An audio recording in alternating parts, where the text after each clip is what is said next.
fear is, in so many ways can hinder a journey. But once you put that fear aside and realize, like, oh, this is what I was scared of. This? Oh, I should have did this years ago. On the other side of fear. Yeah. You realize how small fear really is, and you like, this is what has kept me, stuck or here or not wanting to get in the car or whatever. So you got to make the journey, even if you have to do it alone, and you will. But you will have help. You will have help. That is the truth.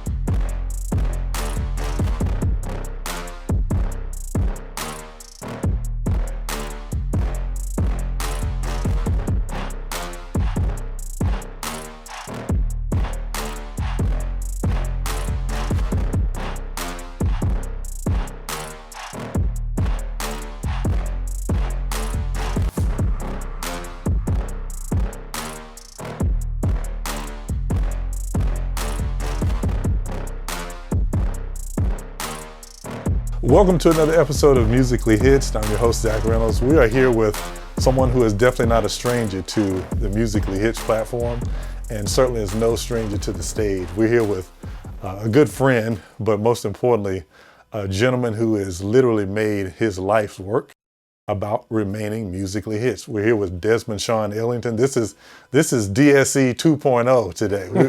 We're doing the second round. Yeah. And we love doing this content because this is an opportunity for new guests, new followers, new subscribers to actually reconnect with someone who was on the original seasons, or we have, sometimes it's just the first time you've ever met this person, but you don't realize that there's literally a Musically Hitched history, both their own personal life, but also with the show and the platform. So Desmond, thanks for being with us, man. It's always a pleasure.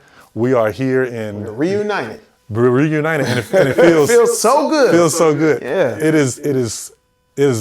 We're filming on a Saturday, depending on when this is released. This is a Saturday. And we're here on a Saturday morning, actually in Fort Lauderdale, Florida. We're on site, on location at the Broadway Performing Arts Center. Desmond actually is in a cast, in a show. I'm going to let him tell you all about it in another time in this episode. But it's really, really good. And if you haven't seen this production and you get a chance to see it, you need to make it out to your local theater to support not just the arts, but to support this brother right here. He's an incredible performer, singer, actor extraordinaire, and his journey will inspire you. It has gone from stair step 1 to stair step 2 to 3, and I really feel like he's flying now. I really feel like he's actually taken off completely. He's no longer climbing the steps, but he's actually reaching back through things like today, and he's actually helping others to understand his journey and how they can too make similar steps. So last time we talked, Desmond, we actually were virtual. Yeah. We were not in person. Yeah. And it had been a while because you've been on the road. You've been moving around quite a bit. You have become a full-time actor. No, right?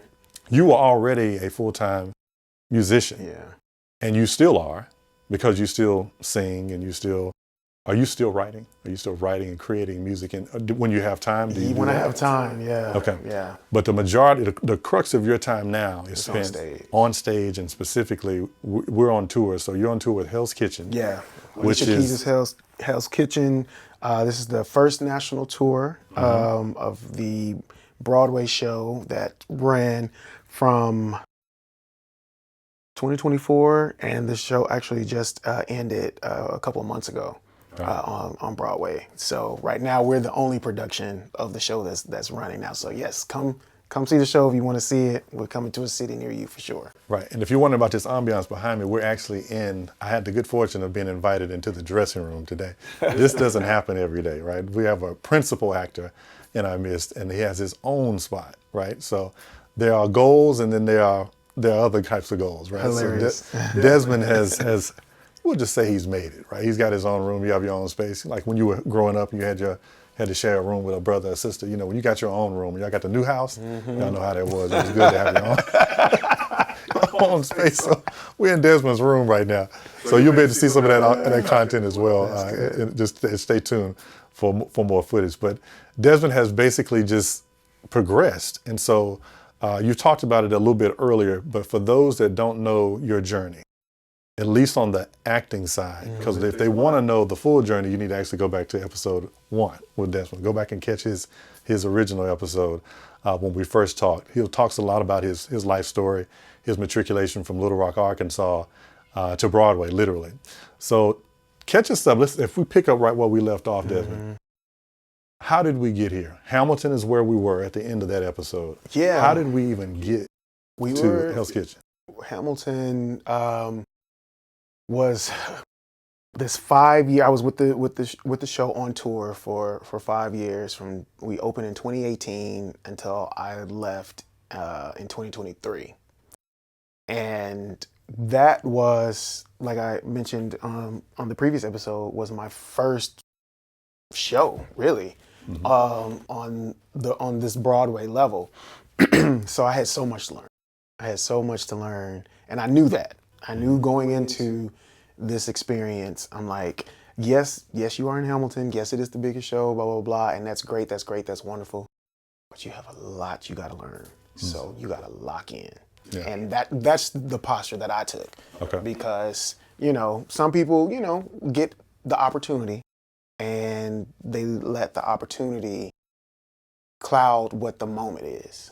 And I didn't want that to happen, because I knew that there was a reason why it was Hamilton and not like Dr. Seuss or some, other smaller show that would be my beginning. Yeah. Hamilton being my beginning, my first show, that's not by accident. That's not, that's on some divine type of, type of level. Right. So me coming into it knowing that, I'm like, okay, let me find out what it is that I'm supposed to do here. And that's learn how to act. Yeah. Learn how it is to be, what it means to be on stage. Learn what it means to do 8 shows a week on tour. I had done 8 shows a week, but at my regional theater or local theater, you're just at home. I've never toured before, not like this, for years at a time, in different cities. Had never done that before. 8 shows a week. We're talking 6, 7, 8. And there's not even, there's only 7 days in a week. So how are we doing 8 shows? What do you mean? But yeah, and having to, costumes, and Hamilton costumes, these costumes right here are great. These are just regular clothes. Those Hamilton costumes were specific for the period. Yeah. Of the 17 and 1600s, where everything was cotton and everybody wore 5 layers of everything. So we did too. Wow. In the show. Under the lights. Dancing and singing and hooting and hollering, you know what I mean? So, but no, learning what it is to be a storyteller, learning what it is to get into character. And at that time, I was an understudy, so I'm playing multiple characters who are all different from each other. Yeah. So now I have to play different characters. Yeah. So because I didn't go to school for theater, because I didn't go to NYU or Columbia, Hamilton was my NYU. Hamilton was my graduate, my performing arts, all of that. Okay. That's how I treated it. Okay. And because I really feel like because I treated it that way, and I was the student, and I learned, and I kept learning, by the time I left Hamilton and was cast in Hell's Kitchen, now being a lead in the show, it all started then. It didn't start with Hell's Kitchen. It started with my attitude when I booked Hamilton and said, let me learn what I need to learn and let me get out of this what I need to get. So when I move on to whatever's next, I'm already ready. Already ready. I'm not like, what is this? I didn't pay attention in class, and now it's time to work. You don't know this? You were in Hamilton for 5 years. Why don't you know this? You know what I'm saying? Right. I didn't want that to be my story. Exactly. So when I showed up at the HK scene, having already did the drill, the drilling and the hard work and all of that, showing up here and they're like, oh, you already know? Oh, he already knows how to do this. Oh, we don't even have to tell him how to do it. Wow.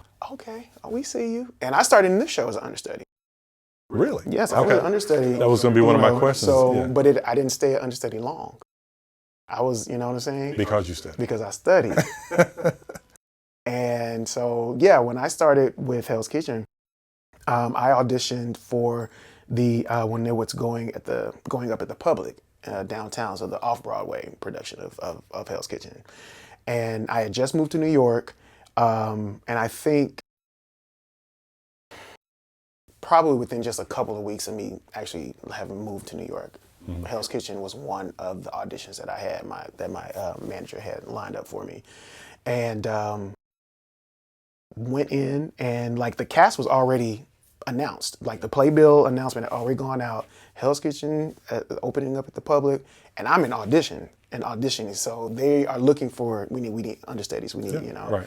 So my first day of auditioning, I already knew who the cast was, and so when I saw that the lineup and the character that I was understudying was played by Brandon Victor Dixon. And he's a Broadway veteran, legendary in New York. So I was like, oh, this is who I'm auditioning to understudy? Oh, this is going to be cool, Okay. Because, to be able to understudy someone who's like, Tony nominated, been in all the shows, I'm like, this is another time for me to learn, another time for me to take notes, another time for me to see what it's like to be a leading man. Because by this time, I know that I'm a leading man. You know what I mean? I'm an understudy. That's what has been my track so far. But I know I'm going to be a leading man one day. So I need to watch the leading man. I need to be in the room and study and take notes and know what that means. Exactly. And so when I started with Hell's Kitchen at the Public, and we transferred to Uptown to the Broadway, and everyone they were like, we're keeping the whole company. Everybody's just keep their same role. If you choose to come, some people didn't. If you choose to come and do the Broadway show, everybody will stay in their same role. So now I'm on Broadway as an understudy in the show and getting to do my Broadway debut, cast album, the Tonys, all these things that come with doing, and I'm just like, this is great. This is great. But my objective did not change. Okay. I said, I'm still a leading man. And so how do I get from being an understudy to being a leading man? Everyone is different. Everyone's path is different in getting there. Right. I knew for me, much like when I was a background singer, I knew the only way for me not to be a background singer anymore is to not be a background singer anymore. Okay. And it was not until I said, I'm not going to be singing background anymore, is when I was able to not sing background anymore. And now I'm in the lead. So it was pretty much a similar situation where I said, after my year contract is up in the Broadway show, I'm not going to renew. I'm a leading man. We never really get to see the house because we're always on the stage. But yeah, this is this is a beautiful house. Beautiful house. Oh my goodness. Yeah. I want to say this, and I'm guesstimating, sits about 2,600 people. So that's typically like the average size audience that we perform for in the various cities. There are some theaters like the Fox Theater in Atlanta is double the size, so it's like 4,500. You know what I mean? So when we play those kind of houses, it's like. But yeah, most of our houses that we play on the road are about 2,600. But yeah, this is it. This is amazing. Our show has gotten so much love on the road. And we're we're still a baby show. The show was only open on Broadway for about 2 years. And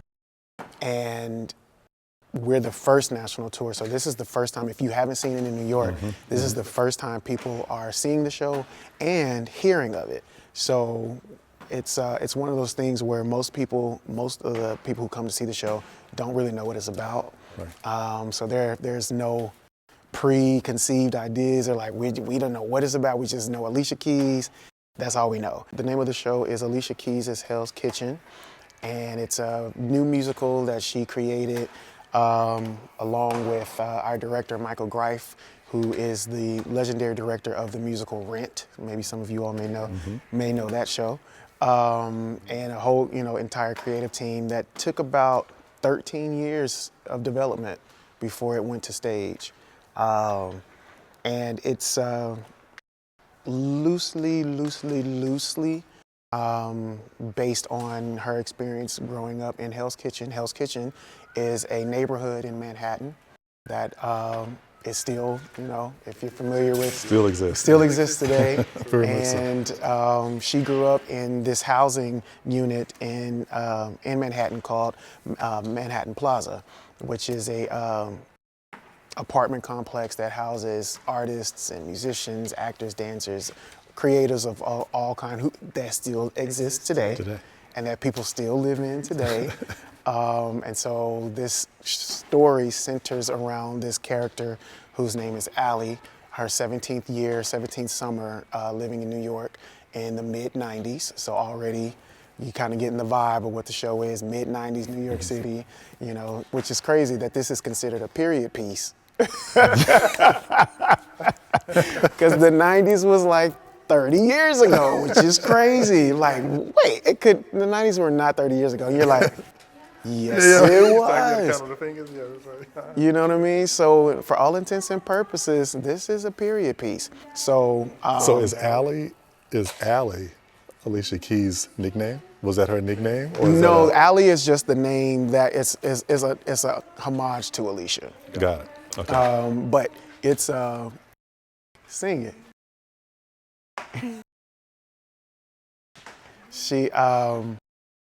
But the story centers around Allie, a 17-year-old daughter of a single mom, and this is her summer of finding, love, rebelling against her mom. We show that, kind of that mother-daughter relationship. We can continue, walking this way, because she said, "Y'all in my house." And just so, kind of like the ups and downs of being, a single mom. So we see their relationship. The mom is working 2 jobs to provide. They're living in a 1-bedroom apartment in New York City, which is another reason why I was like, I will never move to New York City. Anyway, don't put that on there.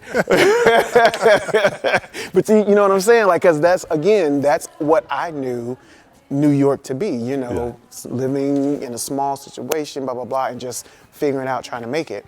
And then she finds, a mentor in the character whose name is Miss Liza Jane, who is a piano teacher, a piano player. She ends up actually teaching Allie how to play the piano, and that begins her, her journey with finding music and using that as a place of refuge, an outlet, as music does for so many of us. The arts, anyway, has always been an outlet for so many people, of expression. Right. No matter who you are, your background, that's what the arts does. And so this is just a homage to New York, the arts, music, and it's all put together with the soundtrack of all the songs from Alicia Keys' catalog. Wow. And if you know anything about her catalog, it is deep. She has an extensive catalog to the point where some of the songs I hadn't even heard of. And I was there when her first album dropped. So I'm like, I know Alicia Keys from the beginning. Yeah. And even when I got cast in the show and I'm looking through the book, I'm like, I've never heard this song. Maybe she wrote it for the show. Oh no, that's on her 4th album. Okay, got it. So, but yeah. And it's just fun. It's an energetic show. The music, the dancing, it's like going to a concert, really. It's the sound design, the light design. It's not your traditional musical theater piece. Right. So, but it's a good time. Tell us about your character, the role that you play in. I play Davis. I play Allie's father, and he's a musician, and he's not really in her life a lot. So, there's the absentee father aspect of it. Davis is a complicated character. He is, he's a young man living out his dreams, as we all know when it comes to being an artist, being a musician. you make your money, you make your living on the road, you know?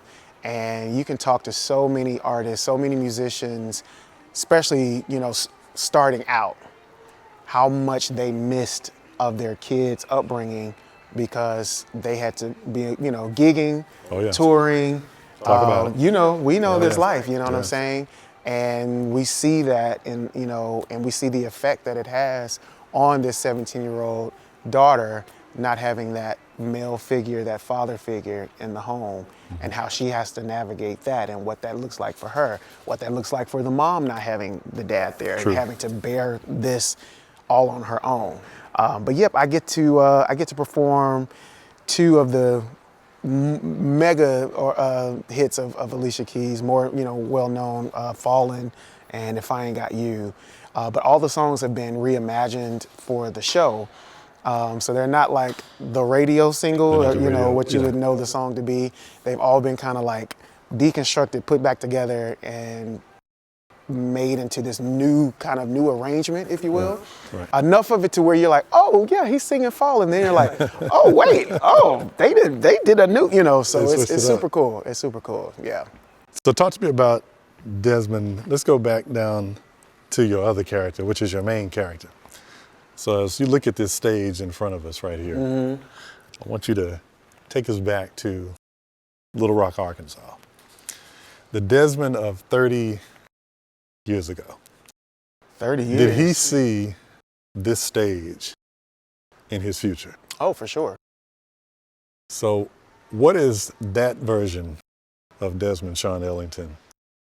What would he think if he was able to look into the future and see what you're living out right now? What do you think you would say to him if he was discouraged, if he was still, you know, thinking, you know, how am I going to get from Little Rock to the Broward Performing Arts Center? This is your second time on this stage, second production that you've actually performed on this stage.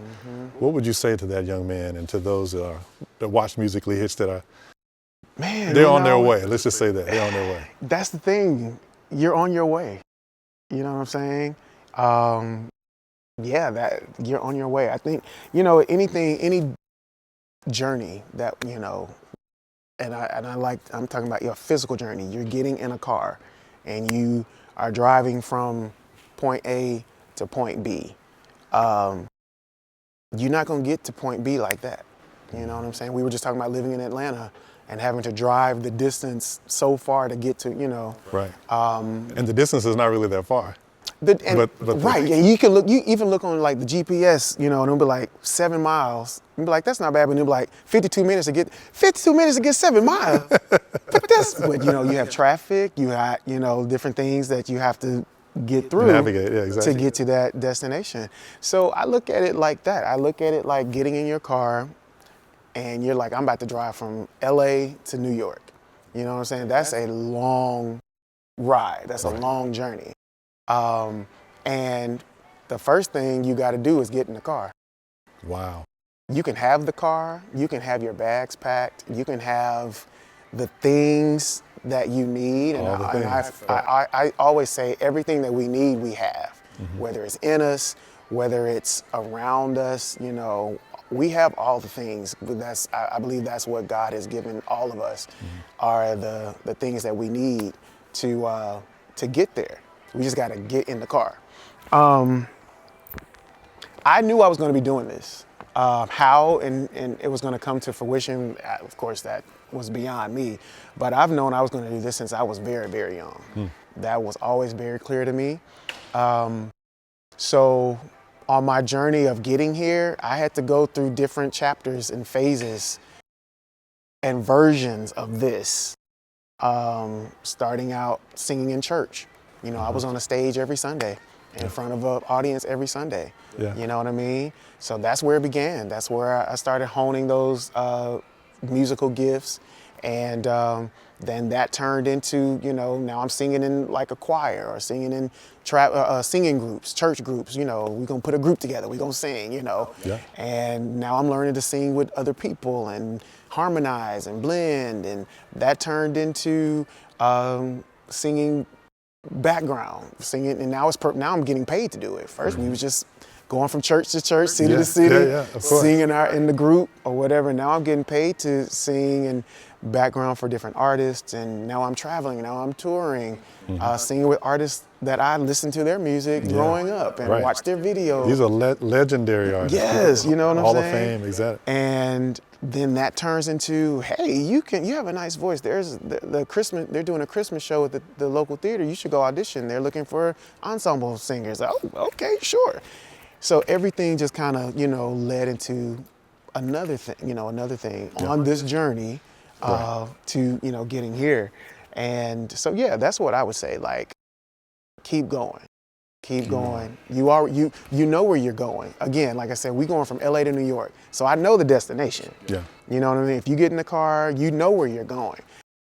It's gonna take you time. You're gonna have to rest. You're gonna have to pull over and stay and take a night off at the sleep inn on the side of the road. You're gonna have to stop and get some gas, get some snacks. You know what I mean? These are stops that you have to make. They're gonna be stops along the way. Detours even. Exactly. Yep. There might be construction on I-40.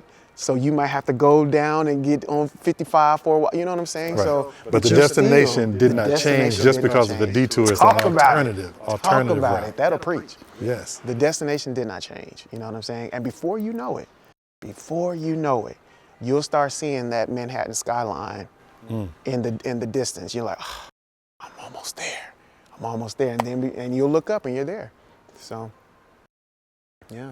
You've been hitched to music for quite some time, like you All said. my life. It's taken you from the church choir stand to the Broadway Performing Arts Center. Yeah, man. A stage that most may never grace, but like you said, it's very possible. You have to get in the car, you have to go. Yeah. And without that courage, that willingness to take a chance. Yeah. And you're gonna have to go by yourself. Because your journey to New York, everybody ain't gonna be able to make it to New York with you. Say that again. They might have to get out at Albuquerque. They might have to, or you might pick somebody up on, in Oklahoma. You might pick, you know what I mean? So it's just, but you gotta make the journey alone, and that's the scary part that hinders a lot of people. I think, fear is, of so many ways can hinder a journey. But once you put that fear aside and realize, like, oh, this is what I was scared of? This? Oh, I should have did this years ago. On the other side of fear. Yeah. You realize how small fear really is. And you like, this is what has kept me, stuck or here or not wanting to get in the car or whatever. So yeah, got to make the journey.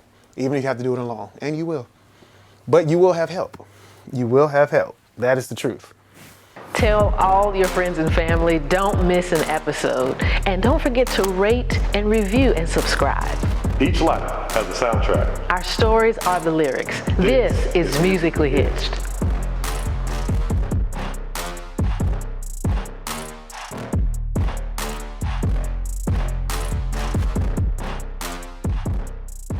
In the early part of the conversation, you mentioned leading man. Talk to us about what your idea of leading a man is. The Broadway version is one thing, but did you see yourself as a leading man before you were a leading man? Oh yeah. When I left Hamilton, that was the goal. 5 years, I was like, okay, came in as a freshman, graduating, it's time to graduate. Yeah. You know what I mean? And it was a interesting decision because I was like, it's Hamilton, like it's the show. Yeah. And I'm like, but this show has already been on Broadway. This show has already been at the Tonys. This show has already done those things that I want to do. Like as an actor, I want to, since I'm here, I'm in theater, I want to have my Broadway debut. I want to go to the Tonys. And I'm like, Hamilton has already done that. So in order for me to do that, I have to leave Hamilton. And be in a show that's going to be able to, go to the Tonys. I have to do that, So I have to leave, So that's my thinking. Yeah. Why, Desmond, why are you leaving? I'm like, because I have other things that I want to do. Yeah. And in order to do that, I have to do. So that was one of the reasons why I left. I'm like, I'm ready to be on Broadway. I feel like I've learned what I need to learn from this moment, and it's time to move on. And when I left, and I already had in my mind, I'm going to be a leading man. I knew that. I'm like, by this time, the work that I've done, being in the show this long, even covering the principal roles. Yeah. Right. Whenever I would go up in the roles, I'm like, this is where I belong. Okay. This is where I belong, And as an understudy, there would be times I wouldn't be on stage for 2 or 3 months at a time, because you only go in if the principal calls out. If you don't, you're just there. You know what I'm saying? So after a while, that life was kind of like, okay, enough of that. if I'm gonna be on, I want to be on. Let me ask you this: though. Should people underestimate the understudy? I have a philosophy that you don't underestimate the understudy. Yeah. Never do that, because anyone who's casting a show is there for a reason. More than capable. More than capable. Yeah. Understudies are, because we have to know more than one track. 2, 3, 4, 5, 6, 7, 8, depending on, and not even getting to like swings, dance ensemble swings who have to cover, multiple dance tracks. Some of the dance ensemble cover feature, tracks or roles in the show. So anytime you see an understudy on, anytime you see a swing on or someone, do know that you are looking at one of the most talented people in the world, because the night before they could have played a totally different character. Wow. And now they're playing someone, you know what I'm saying? Versus the principal who, this is all we play every day, Yeah. So it was that was part of the work that I had to learn and had to go through to get to where I am now. So is it required for all understudies to learn multiple roles? Because that's what you're hired to do. Is to learn various roles, not just your role, not your principal understudy. I mean, when you're cast in a show, and if you are going in as an understudy, going in like you will be covering blah blah blah blah blah. You know that going in. That going in. Right. Sometimes, if you're on, in a show long enough, there are covers who add roles to their tracks. Like, okay, yes, I was hired to know these 2 to 3, tracks, but I'm interested in covering, one of the features, one of the other, roles in the show. I would love to start learning it and add it to my track. They're like, sure, yeah, because in a show, the more coverage, the better. Because anything can happen. The whole cast could get food poisoning or could get, something. That's true. And but we still got to do a show because the show must go on. We got these thousands of people who are coming. Right. So anytime a show like this, especially this magnitude, has to have deep coverage. People who can go on. People get hurt. Somebody could get sick in the middle of a show. My Broadway debut, literally. My first time when I was in the Broadway company, I went in for the second act of the show because Brandon got sick. And 5 minutes to places to act 2. I get a knock at the door. Desmond, you're on. 5 minutes. Excuse me? I didn't even have my costumes weren't even ready. Ooh. And I had to go on. Yeah. So that's real life. That's real life on Broadway. Yeah. You could be ye also. It's no joke. Yes. When we say that, that's real life. You have to live ready. You're on call in order for this to work. You mentioned also earlier when we were talking today about how this is more or less a job. Like it's the way it functions. It's not. It is a job. It is a job. Yes. Your responsibilities are clearly defined. You just mentioned the understudies roles. Principal is not the understudy, but you have clearly defined expectations around what you're doing. Yeah. But talk to us more about the realities of life on the road. I think that's what a lot of people would like to hear. Yeah. Is what does your day-to-day look like? I know you're going to be on the stage. You've got a matinee. Today's a matinee. Today's a matinee. There's a 2 o'clock show. There's an 8 o'clock show. So we already know what you're going to be doing at 2 o'clock and 8 o'clock. Talk about the rest of the other 24 hours of the day that you're not actually on stage. What does that look like for a Broadway actor? It depends. It depends on just kind of who you are as a person. For me, I like to be indoors. Unless there's something specific that I want to do while I'm in a particular city. Most of the cities that I'm traveling, I've been here before, type of thing. So it's like, oh yeah, I've been there, done that kind of thing. But like we're here in Florida, so this is the first time we've been in warm weather since the tour started. So where were you before? Well, maybe not. I know you probably were Orlando, somewhere in the general Right. state. Yeah, Florida for the last few weeks. Before that, we were in the Carolinas, and before that, St. Louis, Cincinnati, just kind of like in that northern area. Yeah. But we started in Cleveland in October, so already we're in the fall. So you guys have experienced multiple climates. So, and you're bringing wardrobe for those that have never been on tour before. You have to, the itinerary before you leave. Right. That dates can be added as you go. But for the most part, you have to pack for all of the stops. You have to consider your wardrobe because that impacts your health. Yeah, yeah. Not dressed appropriately, you could get sick. And again, there we go back to the understudy again. And then even just being in different climates, being in different areas, when you're doing a show like this and everywhere you go is a blizzard outside. But every blizzard isn't the same. New York blizzard isn't the same as Cincinnati blizzard, Right. or whatever. Right. The allergens are different. Now we're dealing with sinus infections. Now we're dealing with these things that people deal with. Yeah. You know what I'm saying? But you live in Atlanta all the time. You know what the allergy season. You know what to expect. You know what to expect. You pop up in Atlanta, all of a sudden your face is swelling up. You don't know why. We're like, yeah. The allergies are different here than it is where you're from, that type of thing. So we're having to deal with, different climates, different atmospheres. So because I'm naturally an introvert, but I work for a living in a very, extroverted environment. So I'm around people all the time, a lot of people. And so when I clock out, I don't want to be around people anymore. You know what I mean? Yeah. I'm not like Ariel, Little Mermaid. I want to be where the people are. I don't want to be where the people are. But I do it for a living, so I have Correct. to. You know what I'm saying? Correct. So a lot of my day is really building up the energy that I need to do and be with all of these energies and the people pulling on you. Because as an artist, you're giving.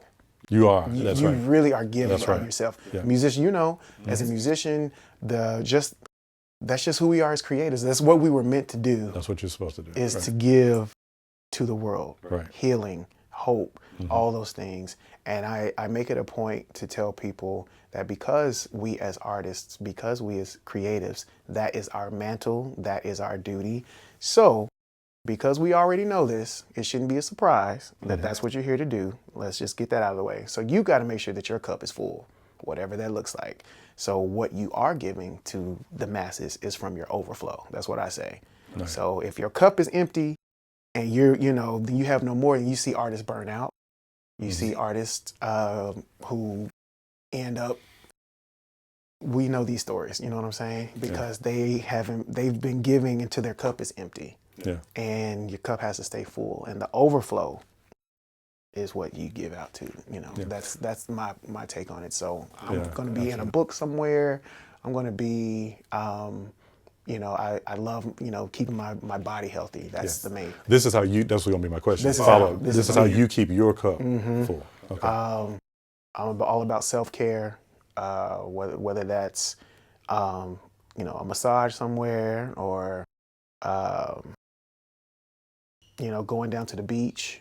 Since I have a beach here, once we go to Oklahoma City, there ain't gonna be no more beaches. So I need to get my beach time in while I'm here, But other people, there's museums, there's sightseeing, there, whatever it is that you like to do in your regular town or your city where you're from, you just do the same thing in a different city. People like to go hiking. People have dogs. People have pets here on tour, stuff like that. I don't have any pets because that's just too much for me. But yeah, there's, again, whatever you would do at home in your regular life, you would do on tour. Yeah.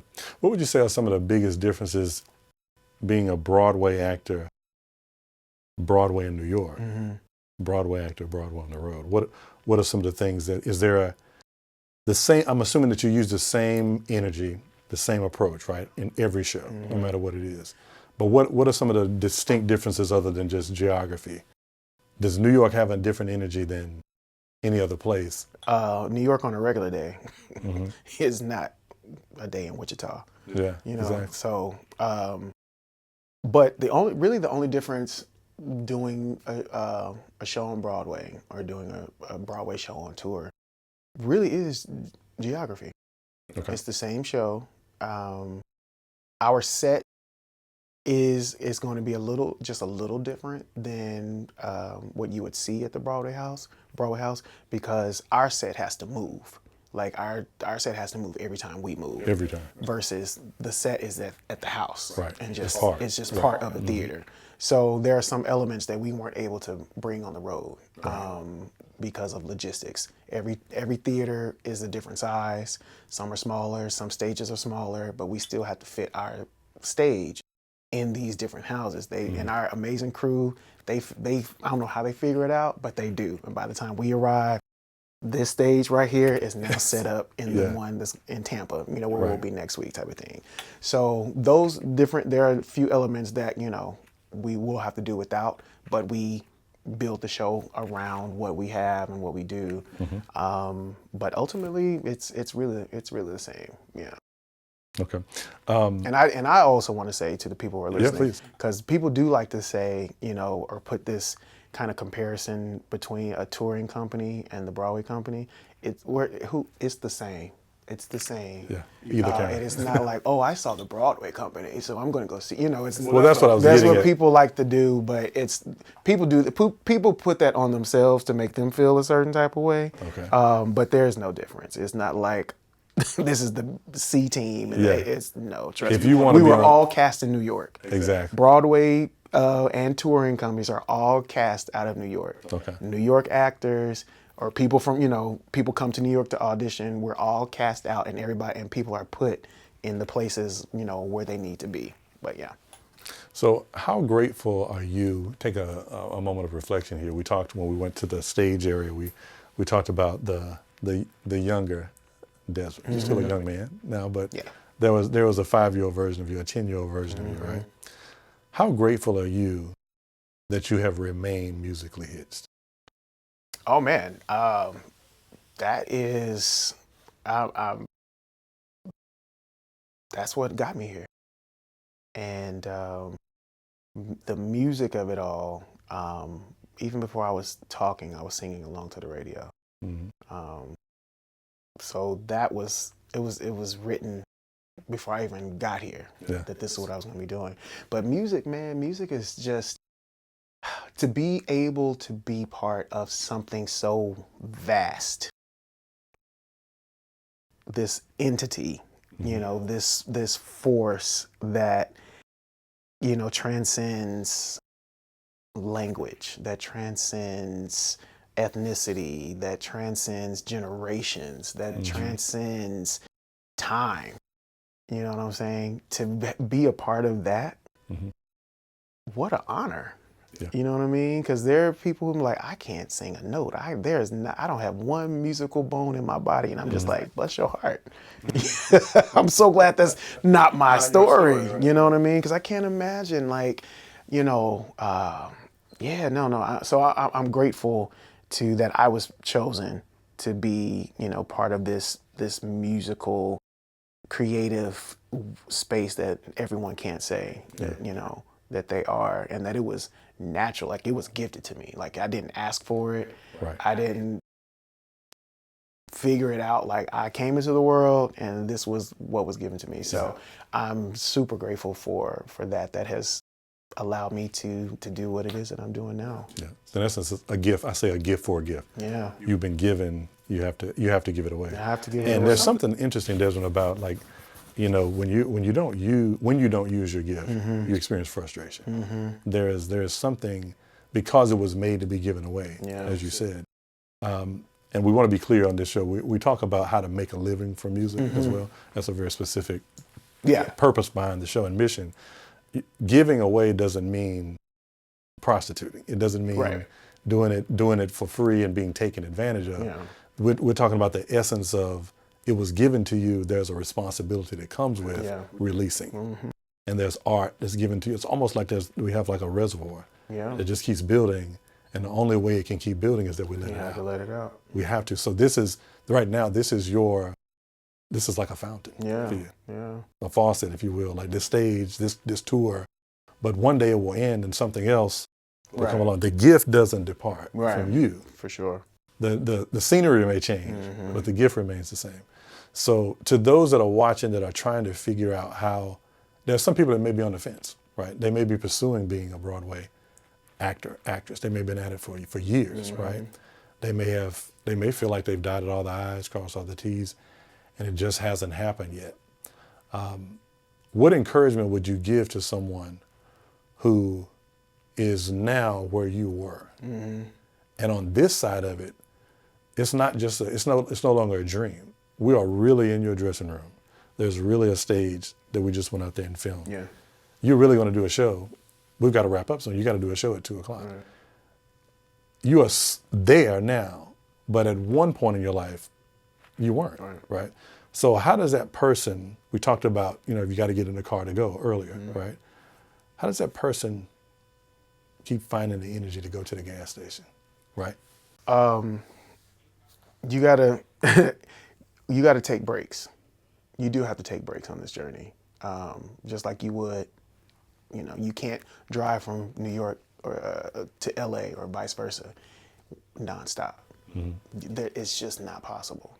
You will burn out, and all. Like I said, we've seen that.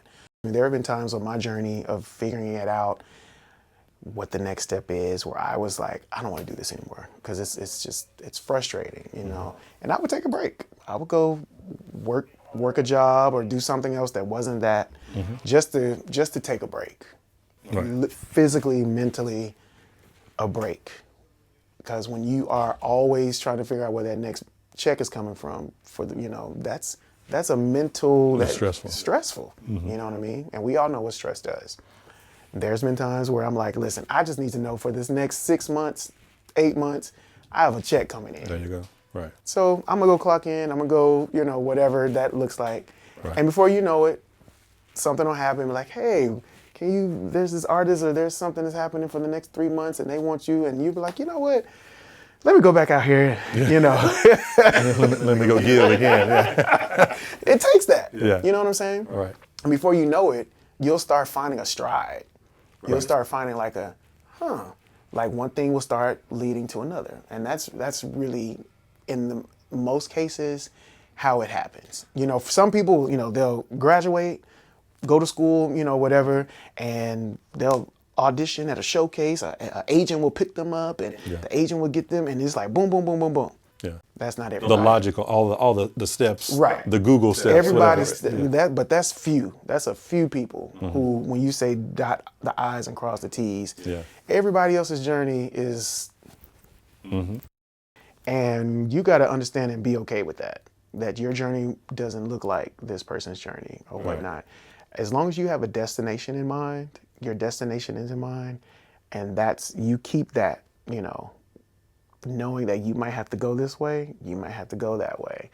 And I'm gonna say something that's probably gonna be a little controversial, but the truth of the matter is, everybody's not gonna be on Broadway. Everybody's not gonna make the NBA team. I don't care how good you were in college, how good you were in high school, or how, whatever. That's just the reality. Yeah. You know what I'm saying? But the good news is, Broadway is not the validation. What is the validation? You are the validation. And when you decide what your definition of success looks like, so that when, Broadway may never come. And that's just the reality. That you're not left feeling like, oh, I didn't make it, or I didn't, the good that I put out, it didn't mean anything. Right. That's just the life of the artist. Everybody's not going to be on Broadway, but there's off Broadway. There's off Broadway. The industry is so turned upside down right now. A lot of Broadway actors are doing regional theater right now. They're in Atlanta at the Alliance Theater. They're doing shows in DC at Arena Stage. Right. You know what I'm saying? So I say that to say, don't just get hung up on Broadway. Broadway is not just New York. Broadway's right. In other words. Broadway is in New York, yes. But theater is not New York. Theater, right. So if you want to act, if you want to be an actor, if you want to be a singer, if you want to be, whatever, there are places that you can do that and still make a living. Right. You know what I'm saying? But don't let it be like, well, if it's not Broadway in New York, then I'm not good. Yeah. Or I haven't made it, because that's not true. Right. And if you tell yourself that, I feel that you're cheating yourself out on a lot of good life. Okay. If that, so I tell people, it's okay to have dreams, okay to have dreams of Broadway, or, say it. Like, if that's what it is, say it. But at the same time, be open, because God's plans, they're so much bigger than what we can see. Right. No matter how we have it planned out. No matter how we have it planned out. When I went to college, I went to college on an engineering scholarship. Like, that was not what, and here we are. So, but yeah, that's just the truth. This was my path, this was my journey. But if I didn't make it to Broadway, I would not feel like I wasn't good. Right. Because that's not the truth. Just now, we were talking about the reality that everybody's not going to be a Broadway actor, right? Everybody's not going to be a professional touring musician. There are a lot of ways to be a pro at anything, and there's a lot of ways to be a professional musician. What are some of the other roles that are essential to your role as a leading man, principal character? Like, for example, the lady that spoke to when I came in, she was working with wardrobe, right? I said, your wardrobe is on display right here in front of us. What are some of those other roles? And I can't even touch the stuff. If I'm not wearing it, I can't touch it. Why can't you touch it? Because that's not my department. That's not your department. Yeah. So what are some of the other departments or roles that are also on Broadway, that are not on the stage, that people may need to know about? Should acting not be their lot? Should it not be their final destination, but they still have a passion for helping music, right? Reach the masses, move from state to state, continent to continent, country to country. I mean, who you working with? There's so many departments that make up a show. Wardrobe, hair. We have electricians. We have people who run automation, who make sure that what you see on stage when it moves, we have people controlling that. We have our light techs. We have sound engineers, carpenters. There's administration. There's HR. There's management. We have stage management. We have company management who writes our checks, So there's so many, like, theater is not just who you see on stage. Right. There's the orchestra. There are contractors who hire musicians for shows. Okay. Those type of things. How would someone, that's the question that I have for you, and I'm sure other musicians watching would want to know. If someone just wants to sing and they want to play on Broadway, very different than getting those actor roles, but even those are limited spots. What would one go about pursuing to become a musician on this tour or on any tour? Now I'm not going to speak too much about the musician side of things, because everything works a little different on this level, because here we deal with unions now. Actors unions. There's union and non-union. Non-union. Right. So musicians have a union. Right. The crew, they have a union. So every union kind of works differently. But as far as like musicians that I've talked to, that I've worked with, who are like here in New York working, and a lot of it was relationships. Okay. Networking. And letting people know, someone who, is at a show. Let's say you're a musician at a show. Right. Whatever, this show, Hell's Kitchen. Let's say you're a musician. And I'm a musician, I'm here in New York. I would like to, we're friends. We've met each other. We're cool, blah, blah, blah. It could start anywhere from, hey, can I come sit in the pit and just watch your show, one night? Yeah, come, And, you'll sit there, you'll have your headphones on, and you'll just sit there. I'll sit there with you and watch you do the show. Okay, cool. Whatever. And musicians need subs. You know, we have understudies, actors. Musicians have subs. Yeah, exactly. Come in and sub, you know, whatever. And then it'll be like, yeah, I'm interested in, you know, coming in and blah, blah, blah. And, you know, if I could be a sub, blah, blah, blah. And yeah, and you'll be like, hey, here's the book for the show. Start learning it. Right. Something may happen. we might need to call you, you know. You might you might call me, like one day, it could be a few months from now, who knows? Right. Hey, I got to do something. Can you come sub in? Yeah, I learned the book. We can come rehearse. And now it's one night only, but I'm playing on Hell's Kitchen. And that kind of ends up being, you know. But that one opportunity could be, you know, the one again, that leads to don't underestimate the understudy. Right? Exactly. The opportunity could be a door that opens Yes. future doors. Maybe not on this particular tour anymore. Right. Because that person may not need a sub, right? Or depending if you're a multi-instrumentalist, you know, like Right. in the case of you playing multiple instruments, maybe you sub on keys. Right. But you also play bass, or Yeah. you also play drums or something like that.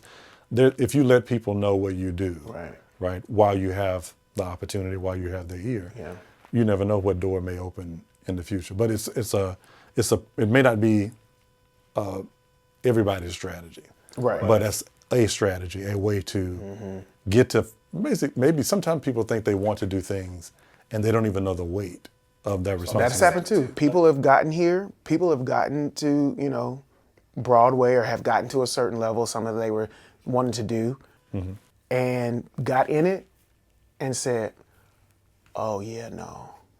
Oh yeah, no. I don't want to do that. No, this is what it is. Yeah, no, I'm gonna go ahead and pack up. So you've seen people come in and go, voluntarily leave, right? Yeah, this is more than what I thought it was gonna be. Yeah. Yeah. It's not for everybody.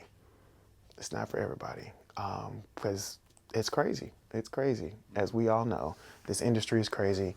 But, you know, if it is for you, and like we just mentioned, you know, everything runs on relationships.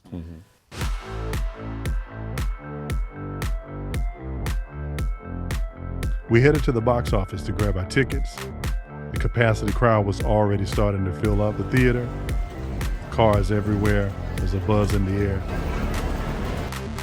You could tell this show was going to be something special.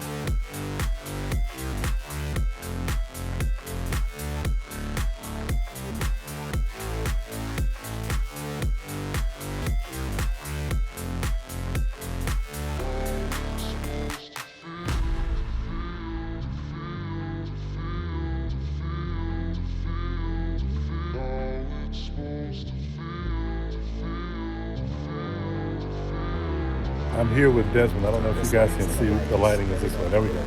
So the show was amazing. It was absolutely, let's say 12 out of 10. Let's go. We're gonna go above the 10. The whole process from our time arriving to the time right now, Desmond has been nothing but a class act. He always has been. But on stage, you have to see him. We couldn't obviously show you that part, but you still got time, right? They still got time to see. We're going to be on tour forever. So just, the show is coming somewhere near you, yes. But the story was so well put together, literally down to the stage as he just demonstrated. We're here in Fort Lauderdale on Broadway Performing Arts Center stage. Yes. Literally the stage is New York. Yeah. Check the close-up again, right? Well, so we're standing, this is about Times Square, right here, the real square. So it's just an amazing story. Alicia Keys has done so much for music. She's a legend, obviously, in her own right. And we're just grateful for the opportunity, man. I shed tears. I mean, there were moments where I was we get that a lot, like especially like a lot of men will come to their wives or come, you know, like, I didn't know anything. My wife made me come, and I was down there. I was like, yes, let's go. That's right. That's what theater's about. That's what it's about. That's man. what it's it's a story about. of triumph. Yeah. This was a musically hit story if there was ever one, sure. right? I mean, she has personified a life that's musically hit. So thank you guys for coming with us today. Desmond, thank you again for being such a great host, as always, man. And we're just gonna keep making it do what it do. Yes, keep doing your thing, and let's keep music alive, especially live music. We need it more than ever now, and that's what Musically Hitched is all about. We'll see you guys real soon. Take care.